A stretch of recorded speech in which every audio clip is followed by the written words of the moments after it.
안녕하세요. 서울 강남에서 혼자 살고 있는 30대 후반의 여자입니다. 저는 아주 어린 나이 철없던 시절에 전 남편과 결혼을 했었고, 그런 전 남편과 이혼한 지 몇 년이 지난 지금도 저는 남편과의 결혼을 후회하고 있는데요. 후회하고 있는 이 와중에도 제가 결혼 생활 중 잘했다는 생각이 드는 것 중 하나가 바로 전 남편과의 결혼 기간 중 아이를 갖지 않았다는 것입니다. 결혼 후 저는 먹고 사는 게 너무 바빠 차마 아이를 가질 여유도 없이 앞만 보고 살았었습니다. 당시에 그게 너무나 아쉽고 속상하기만 했었는데 지금 그게 저에게 가장 큰 도움이 되는 일인 게 참 아이러니하게 느껴집니다. 만약 전 남편과 제 사이에 아이가 있었다면 이혼 후 저는 아마 지금까지도 사채 빚에 허덕이는 남편과의 인연을 깨끗하게 정리하지 못했을 거라는 생각이 듭니다. 아이가 있었더라면 이혼 후에도 남편의 사채 빚에 저도 함께 시달리게 됐을지도 몰랐을 거라는 상상을 하니 온몸에 소름이 돋기도 하고 그간 제게 있었던 일들이 절대로 평범하지 않은 일들이라는 생각이 들어 이곳에 사연을 보내게 됐습니다. 그리고 철딱선이 없고 어리석은 젊은 사람들이 무작정 겁도 없이 결혼하게 되면 무슨 일을 겪게 되는지 제 이야기를 통해 한번 들어봐 주세요. 20살 초반, 남편이 막 군대를 전역했을 당시 가진 것 하나 없는 저희는 바로 결혼 준비에 돌입했습니다.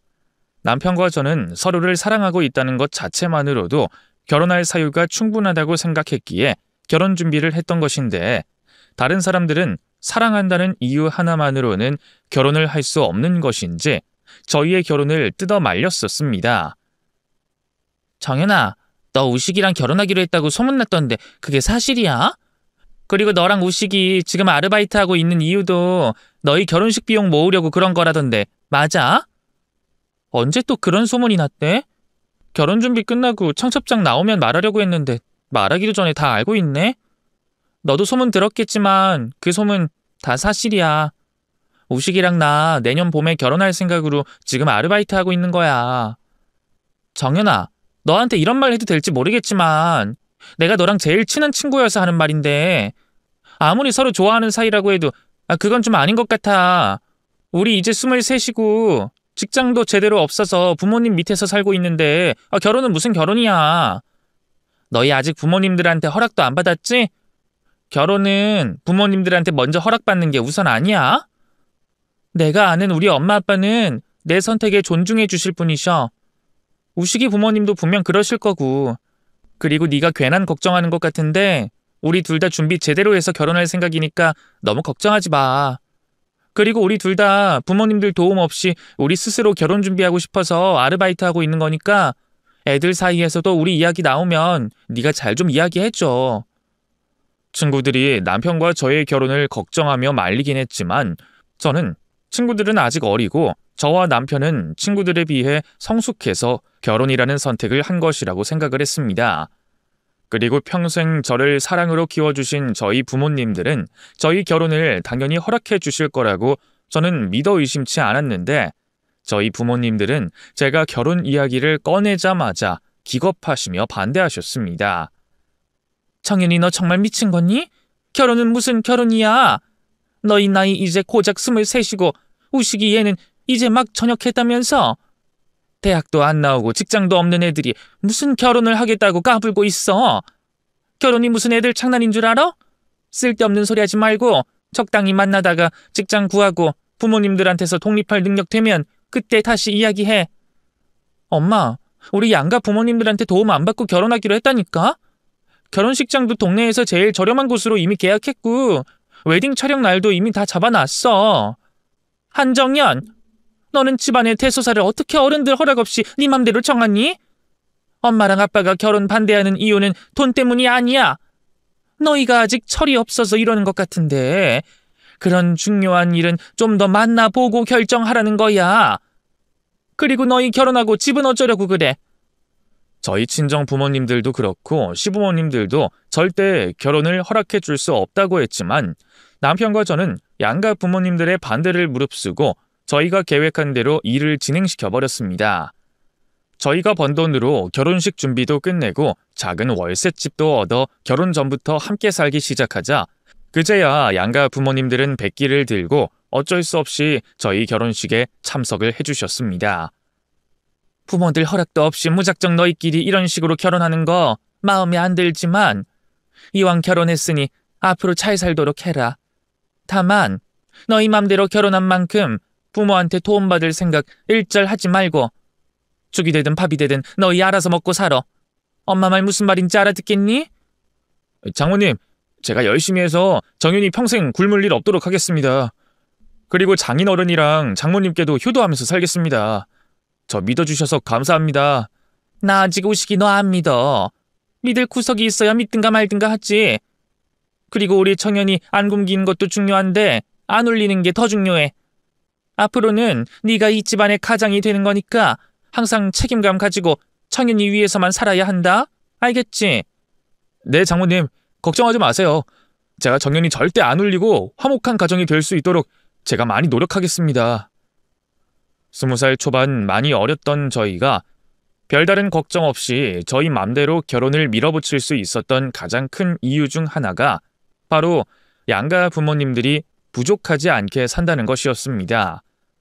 물론 두 집안 다 넘치게 여유가 있는 것은 아니었지만 저희가 부양해야 할 부모님들이 없다는 것만으로도 저희는 저희만 생각할 명목이 충분했습니다. 그렇게 저희는 저희만 생각한 결혼식을 올리고 난 후 저희 결혼을 반대한 사람들에게 잘 사는 모습을 보여주자며 의기투합하게 됐습니다. 오시가, 애들도 앞에서는 우리 보고 결혼 축하한다고 하지만 지금도 분명 뒤에서 우리 욕하고 있을 거야. 우리 그 애들 코 납작해질 정도로 잘 살아보자. 당연하지. 우리가 그런 애들 코 납작하게 해줄 수 있는 방법은 우리가 행복하게 잘 사는 모습 보여주는 것밖에 없어. 우리가 잘 먹고 잘 사는 모습 보여주면 걔네들도 우리 모습 보고 부러워서 얼른 결혼해야겠다 싶은 생각하게 될걸? 맞아. 근데 걔네들은 우리랑 다르게 아직 생각이 좀 어리잖아. 애들한테 서운하긴 하지만 지금 일은 일단 묻어두고 나중에 걔네들이 우리처럼 성숙해지면 지금 서운했던 이야기 꺼내보는 걸로 하자. 결혼 후 저는 바로 피부 미용 자격증을 따 피부 관리샵에 취업을 했고 남편은 제가 자격증을 따고 새로운 곳에 취업할 때까지도 별다른 일을 구하지 않고 편의점 아르바이트를 하며 생활을 했습니다. 결혼하고 난 후에도 제대로 된 직장을 구하지 않고 편의점 아르바이트만 하는 남편이 한심해 보였던 제가 남편에게 말했습니다. 너 언제까지 편의점에서 아르바이트 할 생각이야? 분명 나한테 너도 기술 자격증 따서 취직하겠다고 하지 않았어? 내가 이렇게 자격증 따고 취직할 동안 왜 너는 자격증 공부도 안 하고 그러고 있어? 나도 하려고 했는데 뭘 해야 될지 모르겠어서 그래. 자격증을 따더라도 나랑 적성에 맞는 걸 따야지 아무거나 딸 순 없잖아.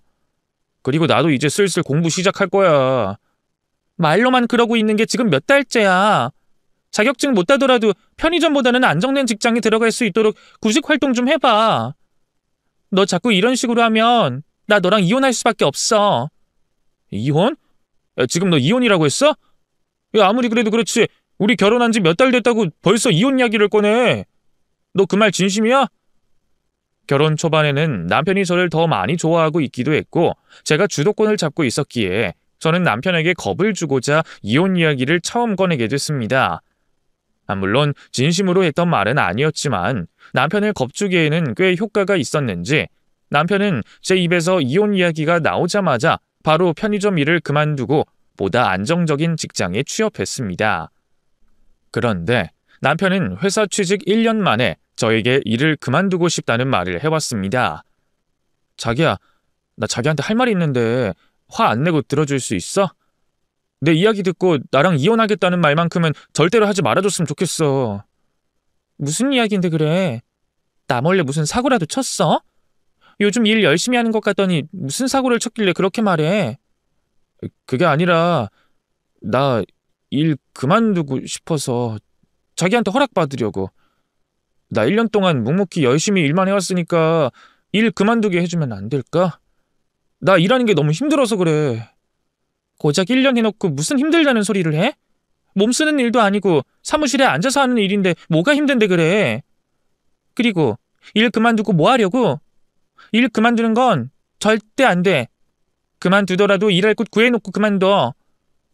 사실 남편은 그리 대단한 곳에 취업을 한 것도 아니고 그렇다고 몸을 쓰며 어려운 일을 하는 곳에 취업을 한 것도 아니었습니다. 그저 사무실에 앉아 일용직 인부들 출퇴근 관리를 하는 아주 쉬운 일을 할 뿐이었죠. 그런데 그 어떤 계획도 없이 일이 힘들다는 이유로 회사를 그만두겠다는 남편이 저는 이해가 되지 않았습니다. 내가 1년 동안 회사 다녀보면서 느낀 건데 나는 누구 밑에서 일할 성격이 안 되는 것 같아. 그래서 일 그만두고 내 일 시작하고 싶은데 그렇게 할 수 있게 자기가 허락해주면 안 될까? 사실 마음 같아서는 오늘 당장이라도 사직서 내고 뛰쳐나오고 싶었지만 그렇게 하면 자기가 화날 것 같아서 그러지도 못했거든. 당연히 화냈겠지. 그리고 화만 냈겠어? 나한테 허락 없이 회사 그만두고 나왔으면 나 바로 자기랑 이혼했을 거야. 나도 일하는 게 힘들지만 그래도 우리 둘 잘 먹고 잘 살고 싶어서 어떻게든 버티는데 왜 자기는 그것 좀 힘들다고 일 그만둘 생각부터 해? 왜 자기 힘든 것만 생각하냐고. 남편이 3대 독자 외동아들로 귀하게 자라와서 그런 건지 끈기가 많이 부족해 보였습니다. 저는 어떻게든 그런 남편을 어르고 달래서라도 회사를 계속 다니게 할 생각이었는데 남편은 아이처럼 징징대며 몇 날 며칠 동안 저를 쫓아다니며 졸랐습니다. 내가 일 그만두고 뭐 할지 계획해봤는데 그거라도 좀 들어봐 주면 안 될까? 자기가 들어보고 괜찮다 싶으면 나 일 그만두는 거 허락해주라. 나 엄청나게 비전 있는 일로 계획해봤다니까? 도대체 뭔데 그래? 일단 드러나 볼게. 근데 허황된 이야기다 싶으면 바로 반대할 거니까 그런 줄 알고 이야기해봐. 나 일 그만두고 조명가게나 차려볼까 해. 당신도 알겠지만 우리 동네에 아파트도 많고 빌라도 엄청 생기고 있는데 제대로 된 조명가게 하나가 없잖아. 내가 이 동네에 조명가게 하나 차리면 독점하게 될 것 같은데 괜찮은 생각이지 않아? 회사를 그만두고 조명가게를 차리겠다는 남편의 말에 저는 코웃음을 쳤습니다. 그리고 저는 1초도 고민하지 않고 바로 남편에게 절대 안 된다고 대답해줬습니다. 미안한데 자기한테 무슨 능력이 있다고 조명가게를 차린다는 거야? 얼핏 들으면 그럴싸해 보이는데 자기한테 조명가게를 차릴 돈이 있어? 아니면 전기 관련돼서 배운 기술이 있어? 돈도 없고 능력도 없으면서 무슨 조명가게를 차린다는 거야? 돈이 어떻게든 구하면 되는 거고 전기 기술은 내 친구 해솔이 알지? 걔가 전기과 나와서 나한테 조금 가르쳐주겠다고 했으니까 그 부분도 걱정 안 해도 될 것 같아. 자기는 인생 사는 게 참 쉬워서 좋겠다. 결혼도 쉽게 했다고 가게 차리는 것도 쉬운 줄 아나 봐? 나는 절대 반대니까 그렇게 알고 회사나 열심히 다녀. 지금 다니는 회사 그만두고 싶으면 자격증 공부해서 이직하든가 하라고. 남편이 회사를 그만두고 조명가게를 차리는 것을 제가 반대한 이유로 남편은 눈에 띄게 의기소침해졌고 극심한 우울증에 빠진 사람처럼 행동했습니다. 그런 남편의 모습을 보고 마음이 약해진 저는 결국 남편에게 하나의 조건을 건 후 남편이 조명가게를 차리는 것을 허락해줬습니다. 조명가게 차리는 돈은 자기가 알아서 한다고 했으니까 지금까지 내가 모은 돈에 손대지 말고 자기가 알아서 구해서 가게 차리는 걸로 해. 아버님한테 도움을 받든지 해서라도 처음부터 끝까지 자기가 알아서 하란 말이야. 당연하지. 당신이 허락만 해준다면 돈도 내가 다 알아서 할 생각이었어. 허락해줘서 정말 고마워. 내가 회사 다닐 때보다 더 열심히 해볼게. 당연히 더 열심히 해야지. 이거 잘못돼서 빚만 더 생기면 자기 나랑도 끝이라는 걸 명심하고 열심히 해야 돼. 그리고 내 사업 시작하면 힘들다는 이유로 일 그만둘 수 없는 것도 알아둬. 자기 고집대로 조명가게를 차린 남편은 오픈발인진 몰라도 처음엔 꽤나 장사가 잘 되는 듯 해보였습니다. 그리고 회사를 그만두고 자기 사업을 하는 것이 신이 났던 남편은 처음엔 일에 재미를 붙인 건지 열심히 일하는 듯 해보였지만 개업한 지 1년 만에 가게 일에 게으름을 피우기 시작했습니다. 왜 가게 문 안 열고 이러고 있어? 가게 문 열 시간 한참 지났는데 그만 자고 얼른 일어나. 손님들 오면 어쩌려고 그래. 오늘 같은 날 이 시간에 손님 잘 없어. 그리고 손님 오면 내 휴대폰으로 전화 걸리고 문 앞에 휴대전화 번호 적어뒀으니까 필요하면 지들이 먼저 전화 걸 거야. 나 좀 자게 그만 내버려둬. 도대체 무슨 소리라는 거야? 가게 나가서 청소도 깨끗이 하고 손님 맞을 준비를 해야지 손님이 오지. 불 꺼져 있고 사람 하나 없는 가게에 누가 찾아가겠어? 당장 일어나서 씻고 출근해. 아, 진짜. 지금 나가도 어차피 손님 없다니까. 오늘은 늦잠 자다가 일어나고 싶을 때 일어나서 갈 거니까 참견하지 말고 당신은 출근이나 해. 남편이 게으름을 부리기 시작하면서부터 남편의 조명가게는 매달 적자가 나기 시작했고 손님의 발길도 떨어지면서 남편도 조명가게 일을 하는데 흥미를 잃었습니다. 결국 남편은 일주일에 겨우 3번 정도 가게 문을 열었으며 그마저도 하루에 5시간만 일을 하는 등 조명가게를 거의 포기한 모습을 보여줬습니다. 당신 그런 식으로 할 거면 가게 정리해. 매출이 안 나오면 매출을 올리려고 노력이라도 해야 될 건데 일주일 내내 가게 문 닫아놓고 아까운 월세만 내고 도대체 뭐 하는 짓이야? 내가 무슨 일주일 내내 가게 문을 닫아뒀다고 그래. 내 나름대로 가게 문 자주 열었어. 그리고 손님 없는 게 내 탓이야? 이 동네 자체가 조명가게가 잘 안 될 동네라서 그런 거지. 안 되는 게 어딨어. 당신이 안 하니까 안 되는 거지. 당신 여기저기 돌아다니면서 가게 홍보 한 번이라도 해본 적 있어? 근처 건축회사 찾아가서 자기 가게 조명 써달라고 말 한 번 해본 적 있냐고. 노력도 제대로 안 한 사람이 무슨 큰 소리야? 내가 그런 걸 어떻게 해? 그리고 자기들이 필요하면 알아서 찾아오는 거지. 무슨 조명가게가 그런 홍보를 하고 다녀. 당신은 맨날 여자들 얼굴만 만지는 일에서 잘 모르나 본데 남자들 일은 그렇지가 않아. 이번엔 제가 질 수 없다는 생각이 들었던 저는 남편에게 계속해서 조명가게 문 닫을 것을 요구했고 결국 남편은 제 요구를 받아들였습니다. 하지만 받아들이는 척만 할 뿐 남편은 또다시 다른 일을 벌릴 궁리만 하고 있었습니다. 당신 말대로 조명가게 접을 테니까 대신 나보고 다시 회사에 취직하라는 말은 하지 마. 나 조명가게 접으면 그 다음엔 뭐 할지 다 생각해놨어. 가게 하나 시원하게 말아먹었으면 됐지 뭘 또 하겠다는 거야? 당신 지금 조명가게에서만 나온 빚만 해도 얼만데. 그것도 나한테 솔직하게 말 못하면서 또 무슨 짓을 벌이겠다는 거야? 쓸데없는 생각하지 말고 당장 회사나 알아봐. 나한테도 계획이라는 게 있다고. 당신도 당신 하고 싶은 일 하고 살면서 왜 나는 못하게 하는데? 나 조명가게 접고 도배 일 배워서 도배 시작할 거야. 그게 돈이 꽤 된다고 하더라고. 그러니까 나보고 회사 취직하라는 소리 좀 그만해. 몇 평 안 되는 조명가게 하나도 제대로 운영 못하는 인간이 어떻게 도배 일을 시작하겠나 싶었지만 남편의 고집을 꺾을 수가 없었습니다. 결국 저는 남편이 어디까지 하나 지켜보자는 마음으로 도배 일을 하겠다는 남편을 말리지 않았는데 역시나 남편은 처음에만 열심히 할 뿐 도배 일을 시작한 지 반년도 되지 않아 몸이 힘들다며 침대에 드러누워 버렸습니다. 오늘 오전 일 있다고 하지 않았어? 왜 이렇게 누워있어? 얼굴 보니까 또 어디 아파 보이는데 오늘은 어디가 아픈 거야? 목을 가누지 못할 정도로 너무 아파서 오늘 일 다른 사람한테 넘겨줬어.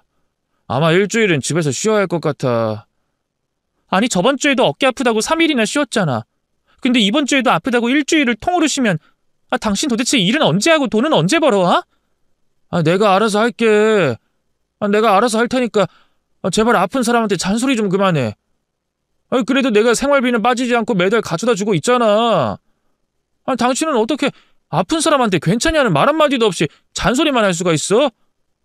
아프다는 핑계로 일을 나가지 않는 남편이 한심해서 어떻게든 일을 시켜보려고 했지만 그 당시 제가 개인 피부관리샵 개업 준비하고 있어 남편에게 깊게 신경 쓸 겨를이 없었습니다. 여보, 오늘 아빠랑 엄마 저녁 먹으러 오시기로 했으니까 그렇게 누워만 있지 말고 깨끗하게 씻고 청소기 좀 돌려줘. 장인어른이랑 장모님이 갑자기 우리 집에 왜 오셔? 음식 만들고 하면 당신도 피곤하니까 우리 그냥 나가서 사 먹으면 안 될까?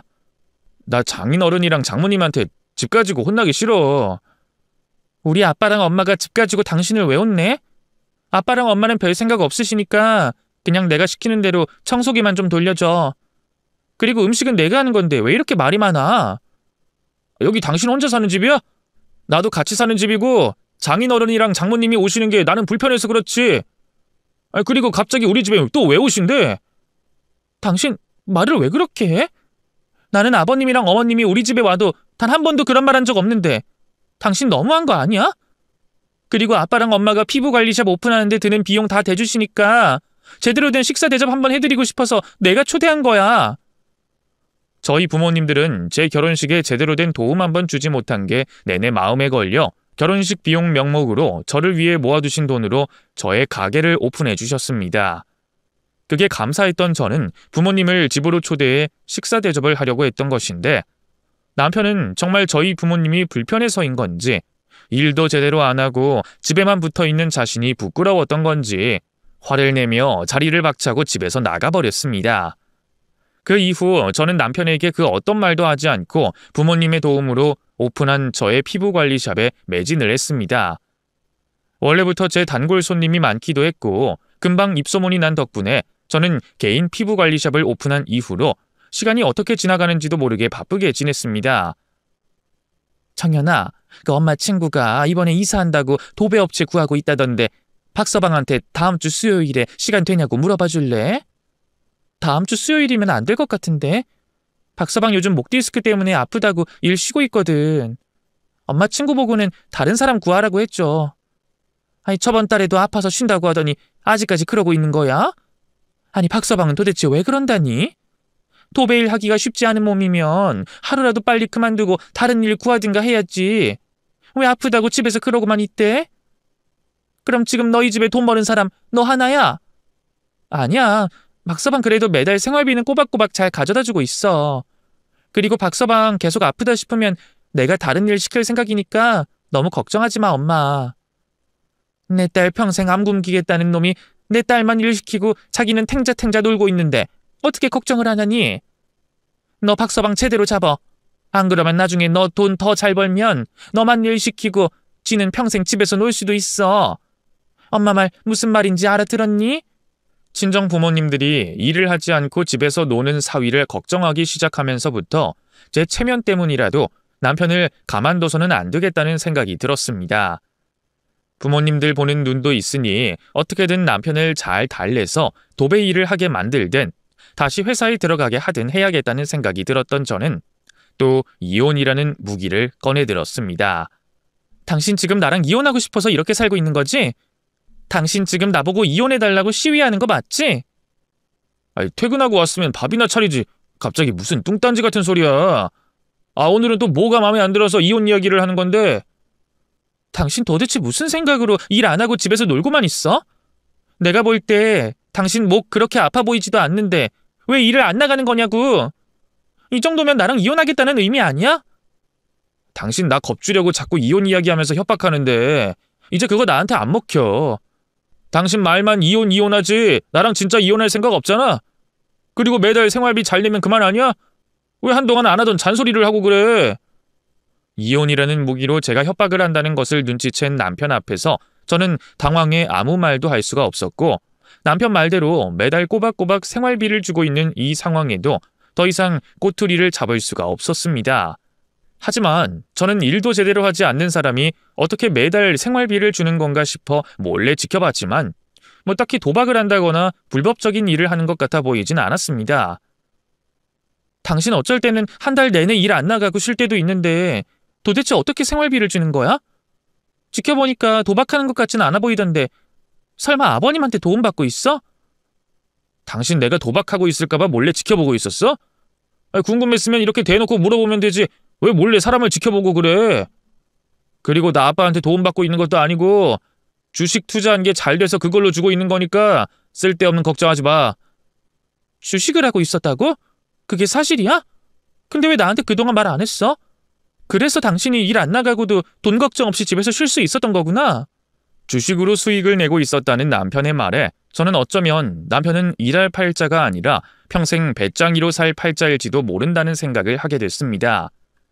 몸을 때워 일을 해서 돈을 벌어오든 머리를 굴려 돈을 벌어오든 어떻게든 돈을 벌어오기만 하면 된다는 생각에 저는 그때부터 남편에게 관심을 떼고 제 사업에 몰두했습니다. 아니, 당신 요즘 왜 이렇게 바빠? 우리 같은 집에 살고 있는 사람인가 싶을 정도로 당신 얼굴 보기 힘들어서 서운할 정도네. 당신 가게가 그렇게 잘 돼? 내가 말했잖아. 요즘 가게 확장한다고 정신없고 내가 이번에 새로 준비하고 있는 사업 때문에 바쁘다고.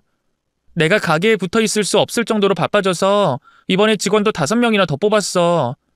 그리고 오늘 내가 준비하고 있는 제품 샘플 나온다고 해서 나 지금 바로 가봐야 될 것 같아. 오늘도 늦게 올 것 같으니까 저녁은 당신 알아서 챙겨 먹어. 운이 좋게도 제가 운영하던 피부샵이 연예계에 입소문이 나기 시작하면서 손님의 발길이 끊이지 않았습니다. 그래서 저는 운영하고 있던 제 피부샵을 크게 확장했고 서울에만 5곳의 분점을 오픈할 수 있게 됐습니다. 사업이 한번 잘 되기 시작하니 욕심이 나기도 했고 자신감이 생기기도 했던 저는 집에서 쓸 수 있는 홈케어 제품을 개발해 판매를 시작했는데 그게 대박이 나 저는 순식간에 돈방석에 앉게 됐습니다. 당신 너무 겁도 없이 잘 나가는 거 아니야? 그러다 무너지면 무너지는 것도 한순간이니까 몰라든 욕심내지 말고 천천히 단계 밟아가면서 해. 당신 보니까 내가 다 불안해 보여서 하는 말이야. 응원은 못해줄 망정 무슨 재수없는 소리라고 그래. 당신이 그런 걱정 안 해도 될 정도로 내 사업 잘 되고 있으니까 부정 타는 소리 하지 말고 당신 얼른 일자리나 구해. 언제까지 주식으로 벌어들이는 수익으로 먹고 살 생각이야? 설마 내 사업 잘 되고 있어서 당신 평생 일 안 해도 되겠다는 생각하고 있는 건 아니지? 아니, 사람을 무시해도 정도껏 무시해야지. 나도 남자야, 남자. 안 그래도 당신 사업하는 거 보고 좋은 아이디어 떠올라서 나도 새로운 사업 해볼 생각이니까 두고 보라고. 나도 반드시 당신만큼 대박 터뜨릴 거야. 자격지심 때문인지 주식을 하며 몇 년 동안 집에서 놀던 남편이 갑자기 사업을 하겠다고 선언했습니다. 이번엔 또 무슨 사업을 해서 말아먹으려나 걱정스러웠지만 자기 돈으로 한다고 하니 남편에게 넉넉한 사업 자금이 있으리라 믿고 남편 하는 일에 그 어떤 참견도 하지 않았습니다. 당신 이번에는 제대로 하려나 봐? 당신 무슨 사업 준비 중이길래 나한테 비밀로 하고 말도 안 하고 있는 거야? 설마 나랑 비슷한 사업 하려는 건 아니지? 당신이 여자들을 상대로 사업하면 나는 남자들을 상대로 사업할 생각으로 준비하고 있어. 요즘 남자들도 여자들 못지않게 외모 가꾸는데 열심히라 헬스용품 쪽으로 사업해보면 어떨까 싶어서 공장 알아보고 있는 중이야. 당신이 헬스용품 브랜드 자체를 만들겠다고? 아니 당신이 헬스 종사자도 아니고 거기에 대해서 아는 거 하나도 없으면서 무슨 헬스용품 사업을 한다는 거야? 그거 너무 위험한 모험인 것 같아 여보. 정하고 싶으면 공부 좀 더 해보고 하는 걸로 해.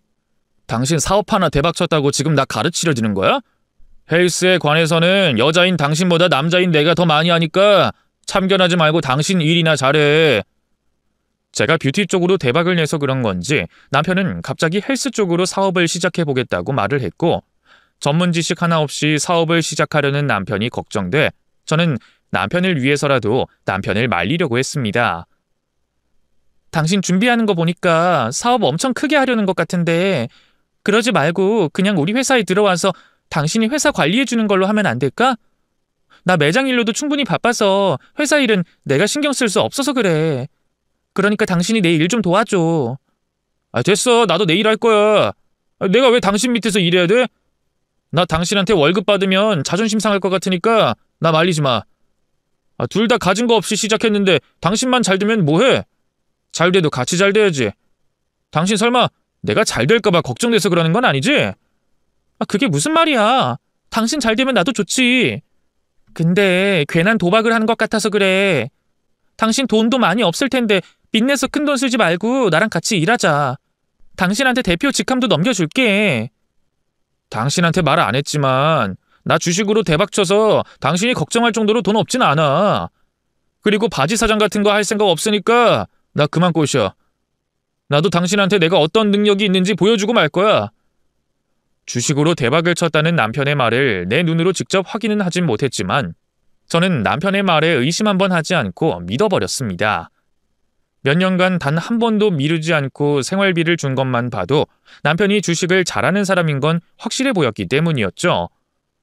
남편에게 화를 내기도 하고 어르고 달래보기도 했지만 남편의 고집을 이번에도 꺾을 수 없었던 저는 남편에게 네 돈으로 하는 일이니 너 알아서 하라고 한 뒤 신경을 꺼버렸습니다.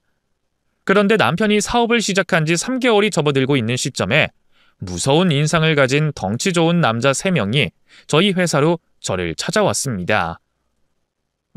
그쪽이 여기 회사 대표 안정현 씨 되는 사람이에요? 남편 이름은 박우식이고. 네, 그런데 누구신데 저를 찾아오신 거죠? 저희 남편 아시는 분들이세요? 여기 명함 받으세요. 우리 박우식 씨한테 못 받은 이자가 있어서 아내 되는 그쪽한테 이자 받으러 온 거니까 박우식 씨가 밀린 이자 좀 주세요. 지금까지 2달치 밀렸으니까 이번 달 것까지 해서 3달치 주면 되겠네. 지금 바로 입금 가능하죠? 무서운 인상을 가진 남자가 저에게 건넨 명함에는 사채라는 2글자가 크게 박혀 있었고 그제서야 저는 그동안 남편이 주식으로 수익을 내서 저에게 생활비를 준 것이 아니라 저 몰래 사채를 쓰고 있었다는 사실을 알게 됐습니다. 저는 남편이 여기서 돈을 빌렸다는 사실을 전혀 모르고 있었는데요. 죄송한데 우리 남편이 그쪽들한테 빌린 돈이 얼마나 되는지 알 수 있을까요? 저도 정확한 금액을 알아야지 같이 갚을 수 있으니까요. 이자까지 합쳐서 지금 남은 돈이 7억은 됩니다. 보니까 박우식 씨 이번에 새로운 사업 시작해서 돈도 없는 것 같던데 오늘 아내분 우리랑 눈도장 찍었으니까 밀리지 말고 아내분이 매달 이자 잘 이체해 주세요. 회사 알아보니까 사업도 꽤나 잘 되는 것 같은데 남은 채무 금액 한 번에 갚아주면 더 고맙고요. 남편이 사채로 7억이라는 빚을 졌다는 말을 듣자마자 그 자리에서 쓰러질 뻔했지만 저는 정신끈을 부여잡고 남편이 차린 남편의 회사 사무실로 달려갔습니다. 그리고 저는 남편에게 사채업자에게 받은 명함을 남편에게 던지며 고함쳤습니다. 당신 어떻게 겁도 없이 사채를 7억이나 쓸 수가 있어? 일반 은행에서 7억 빌렸다고 해도 기절할 판국에 사채라니! 당신 진짜 겁대가리 상실했어? 남편한테 말버릇이 그게 뭐야? 당신한테 말 못한 건 좀 미안한데 지금까지 내가 알아서 잘 처리해왔고 이번에는 사업한다고 돈을 다 써서 이자 몇 달 밀린 것뿐이니까 적당히 해. 남은 건 내가 사업 성공시켜서 한 방에 갚을 거야. 사업 시작하자마자 돈 없어서 이자도 못 내는 인간이 무슨 사업을 성공시켜서 7억을 한 방에 갚겠다는 거야? 나 진짜 당신 때문에 미쳐버릴 것 같아. 도대체 나한테 왜 그러는 건데? 사실 이런 순간만큼은 남편에게 진심으로 이혼하자는 말을 해야 했는데 저는 남편과 이혼할 자신이 없었습니다. 이혼을 못할 정도로 남편이 좋아서가 아니라 완벽해지고 있는 내 인생에 이혼이라는 오점을 남기기 싫어서였죠.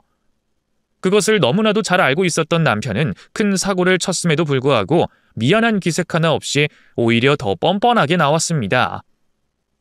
내가 어떻게든 이 사업 성공시킨다고 했으니까 이제 그만하고 나 잘되기 전까지만 당신이 좀 도와줘.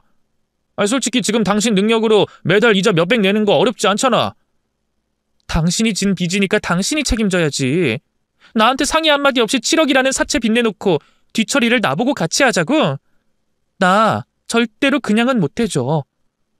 저는 남편에게 남편의 사채빚을 같이 갚아주는 대신 평생 사업에 손을 대지 않고 지금 하고 있는 사업도 접겠다는 각서를 받아야겠다고 말했습니다. 남편은 저의 제안을 한참 동안 거절하더니 제 제안이 어떻게 보면 자신에게 유리하다고 판단을 했는지 결국 저의 제안을 받아들였습니다. 지금 내 사업 접고 당신 회사에서 일하는 대신 당신이 내 사채 7억 갚아주는 거 맞지? 그리고 매달 월급도 따로 주는 거고. 그렇다니까? 그러니까 이제 그만 당신 사업 포기하고 여기 각서에 사인해. 당신 여기 적힌 거 하나라도 어길 시에는 군말 없이 나랑 이혼하는 거야. 당신은 나랑 이혼할 생각도 없으면서 왜 자꾸 이혼 이야기를 꺼내? 이게 아직도 나한테 먹힐 거라고 생각하는 당신도 가만 보면 참 웃기다니까. 당시 남편이 친 대형 사고를 뒤처리하면서도 여유가 넘쳐날 정도로 사업이 잘 됐던 저는 강남에 있는 아파트 하나를 매입하게 됐습니다. 그리고 남편이 친 대형 사고에 대해서는 한묵하고 강남에 있는 아파트를 매입한다는 사실을 시댁에 알리자 시모가 눈을 반짝이며 이렇게 말했습니다. 어머, 잘됐다. 너희 그 집 들어갈 때 우리 채영이도 데리고 들어가면 되겠네. 우리 채영이도 좋은 집에서 살게 해주고 싶었는데 이게 왜 우리 채영이 강남에서 살게 해주면 되겠어? 엄마, 이 사람 기겁할 소리 하고 있네. 이 사람이 순순히 그러라고 해줄 것 같아? 그리고 나도 채영이 걔랑 한 집에 사는 거 불편해서 그건 좀 안 될 것 같은데. 오빠라는 놈이 동생 좋은 데서 살게 해주는 게 그렇게 싫어? 엄마랑 아빠는 자식들한테 좋은 거 못 해주고 살아서 평생 한이 됐는데 지금이라도 이렇게 너희들 좋은 데서 살 수 있게 되면 우리 마음이 편해져서 그래. 너야 와이프 잘 만나서 그렇게 산다지만 네 동생 채영이는 이 기회 아니면 언제 그런 집에서 살아보겠니?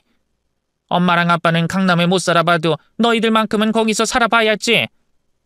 저는 시모가 그냥 하는 말인 줄 알았는데 이번 기회에 막내딸 신우를 호강 한번 시켜보겠다는 결의가 담긴 시모의 말이 진심이라는 걸 알게 되자마자 저는 기겁하며 시모에게 말했습니다. 어머님, 죄송하지만 저는 아가씨랑은 같이 못 살 것 같아요. 아가씨 직장이 여기에 있는데 왜 굳이 강남까지 와서 살아요? 그리고 아가씨 스스로 돈도 버는 다 큰 성인인데 왜 오빠 집에서 얹혀 살아요? 학생이면 몰라도 지금 같은 상황에선 그건 아니죠. 저 지금 일도 바쁘고 곧 아이도 가질 생각이라 지금은 절대 안 돼요. 너 지금 돈 좀 번다고 나한테 그런 식으로 대드는 거니? 너 아주 내 머리 꼭대기 위에 올라서려고 하는 것 같다. 내 말이 틀렸니? 너 지금 돈 좀 번다고 나한테 그런 식으로 따박따박 말대꾸하는 거지? 어머님, 그게 아니라요. 상식적으로도 말이 안 되잖아요. 다 큰 성인이고 직장인인 시누이가 왜 오빠 집에 들어와서 살아요? 아가씨가 집이 없는 것도 아니고 돈도 없는 것도 아니잖아요. 너는 어쩜 이렇게 애가 재수가 없니? 돈 좀 버니까 애가 더 재수가 없어졌구나. 아무리 싫어도 고민하는 척이라도 해야지. 어떻게 바로 싫다고 말할 수가 있어? 그리고 네가 싫으면 뭐 어쩔 건데? 시모가 시키면 시키는 대로 해야지. 아니면 우리 아들이랑 이혼이라도 할 생각이야? 시모도 제 약점을 알고 있는 것인지 이혼 이야기를 들먹였고 시모 입에서 이혼 이야기가 나오자 남편이 재밌다는 듯 소파에 앉아 초콜릿을 까먹으며 쪼개기 시작했습니다. 자기가 나서서 시모를 말리지도 못할 망정 재밌다는 듯 웃던 남편은 저에게 손가락질을 하며 비아냥거렸습니다. 엄마, 정연이 쟤 나랑 절대로 이혼 못해. 전에 내가 말했잖아. 정연이 맨날 이혼으로 사람 협박하기만 하지 나랑 이혼할 생각 절대 없는 거. 쟤 다른 건 다 해도 나랑 이혼하는 것만큼은 절대 못해. 내가 알아. 센 척은 혼자 다 하면서 속으로는 우리 아들한테 이혼당할까봐 전전긍긍하고 있는 모양이구나. 너 우리 아들이랑 이혼하기 싫으면 나한테 잘해. 지금은 우식이가 너랑 한 집에서 같이 살고 있지만 네가 우식이랑 같이 살아온 시간보다 내가 우식이랑 살아온 시간이 더 길어. 그리고 우식이가 말을 들으면 피 섞인 내 말을 듣지 피 한 방울 안 섞인 네 말을 듣겠니? 엄마 그만해. 그러다 정연이 울겠어. 정연이 요즘 회사 일 때문에 바빠서 정신 상태 정상 아니니까 적당히 하고 끝내. 그리고 돈 많은 며느리한테 시집살이 시키면 엄마만 손해잖아. 손해는 무슨 손해야. 여자는 시집 오는 순간 시댁의 종이나 다름없는 존재가 되는 거야. 나도 평생 그렇게 살았고 쟤네 엄마도 그렇게 살고 있으니까 쟤도 그렇게 살아야 돼. 정연이 너 돈 좀 번다고 까불지 말고 돈 버는 족족 네 남편이랑 우리 집에 갖다 바쳐. 여자가 큰돈 쥐고 있으면 사고만 더 치겠니? 이왕 이렇게 된 거 네 사업도 웬만한 건 다 우리 우식이한테 넘겨라. 시모는 제가 벌어들이고 있는 막대한 돈들이 탐이 난 것인지 갑자기 하지도 않던 시짜지를 하기 시작했습니다. 그렇게 하면 제가 무서워할 줄 아는 듯 해보였죠. 크나큰 착각을 하고 있는 시모와 그 옆에서 그런 자신의 엄마를 말릴 생각도 하지 않고 자기 엄마에게 당하고 있는 제가 꼬시다는 듯 쪼개고 있는 남편을 보고 결국 폭발해버린 저는 남편에게로 달려가 남편의 멱살을 붙잡았습니다. 어머, 너 지금 뭐 하는 짓이야? 감히 내 앞에서 우리 아들 멱살을 잡아? 야, 내가 너 까불지 말라고 방금까지 말했었지? 당신이나 나한테 까불지 마. 어디 쥐뿔도 없는 것들이 어디 감히 나한테 큰 소리를 쳐? 시어머니면 다야? 시어머니면 다냐고? 당신이 지금 뭘 모르고 있는데 당신 아들 사채빚이 지금 7억이야. 이 망할려나? 저는 시모에게 모든 사실을 폭로했고 저에게 멱살을 잡히고 나서야 심각성을 인지해 떨고 있는 남편의 얼굴에 침을 뱉어줬습니다. 그놈의 사채빚 7억 내가 갚아주고 있는 것도 모르고 감히 나한테 그딴 소리를 해? 내가 왜 이 집의 종이 돼야 되는데?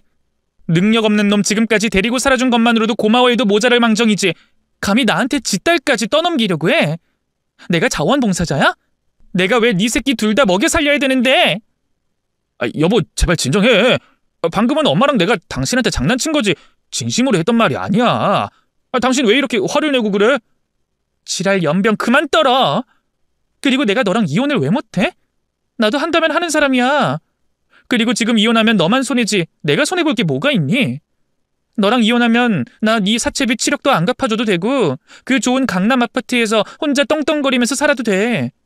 그리고 나는 너랑 이혼하면 너보다 더 능력 좋은 남자 만나면 그만이라고. 지금 내 나이가 많기라니 아니면 나한테 애가 딸리기라도 했니? 시모는 남편에게 사채빚 7억이 있다는 사실이 충격이었는지 그 충격에서 벗어나지 못하고 있었고 남편은 시댁에서 나가려는 저의 바짓가랑이를 붙잡고 늘어졌습니다. 여보, 엄마랑 나랑은 당신 기 좀 꺾으려고 장난으로 그런 거지 진심으로 그런 거 아니야. 채영이 우리 집에서 데리고 살라는 말도 정말 그냥 해본 소리야. 그냥 해본 소리든 겁주려고 한 소리든 내 할 바 아니고 우린 여기서 끝이야. 네 사채 7억 잘난 너희 가족들 넷이서 한번 갚아봐. 아무리 못난 놈이라도 네 남편이라고 네 목숨 하나 정도는 내가 구제해 주려고 했는데 넌 정말 재활용할 수도 없는 쓰레기다. 그날 이후 저는 새로 장만한 강남 아파트로 혼자 이사를 가버렸고 경비원에게 남편을 절대 아파트 안으로 들이지 말라고 신신당부를 했습니다. 그리고 바로 남편에게 이혼 소송을 걸었는데 남편은 한 번만 살려달라며 제 앞에 무릎을 꿇고 빌었습니다. 여보, 내가 정말 잘못했어.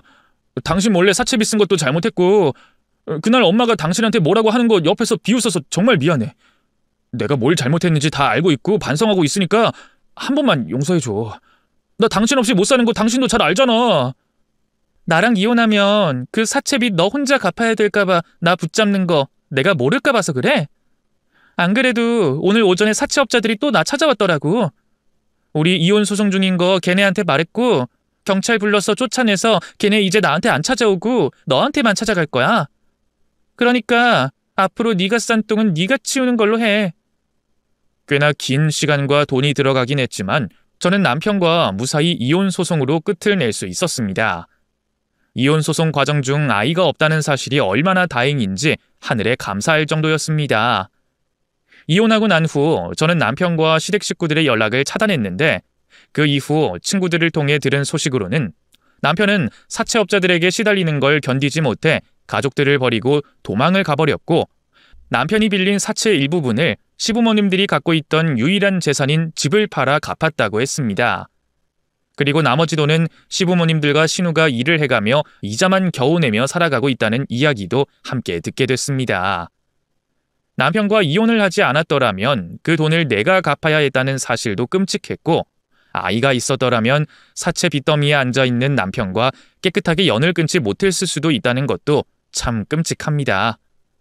혹시라도 아직 미혼이고 젊으신 분들이 제 이야기를 듣고 계신다면 부디 어른들이 하지 말라는 결혼은 하지 않으셨으면 좋겠습니다.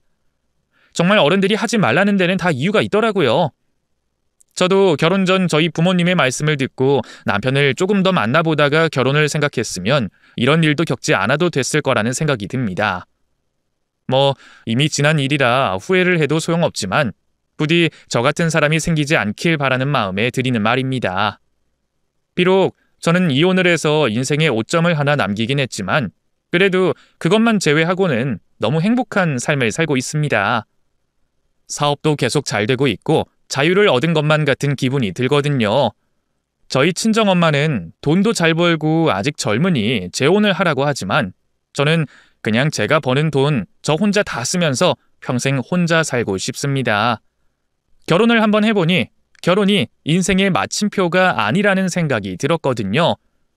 그리고 평생 혼자 살아도 외롭지 않을 만큼 돈이 있으면 괜찮지 않을까 싶습니다. 그럼 어리석었던 저의 지난날의 이야기는 여기서 끝내겠습니다. 감사합니다.